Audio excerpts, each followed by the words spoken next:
नमस्ते प्रणाम। और आप इस बार की होली आप सबके संग हम मनाने आ रहे हैं RKY इंटरटेनमेंट, और आयोजक हमारे सुरेंद्र भाई और राकेश यादव जी, जो कि मलाड ईस्ट में रामलीला मैदान, जहां हर साल हम पहले आया करते थे, लेकिन कोरोना के बाद थोड़ी सी सबको प्रॉब्लम हुई।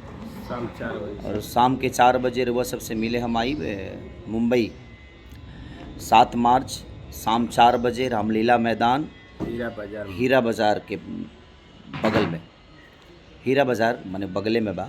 तो तू लोग आवो भैया और अपन प्यार आशीर्वाद जंग आपकी, और नया नया गाना आपकी हम सोचत हैं जो जी गाई, और नया नया गाना रिकॉर्डिंग डांस करी, जैसे पहले रनी बता रही हैं होली के बाद, और बाद हो जी के रिकॉर्डिंग कैला के बाद बहुत बड़ा हिट भई रहे गाना वो। तो बस वो लोग प्यार देवे आई रामलीला मैदान मुंबई।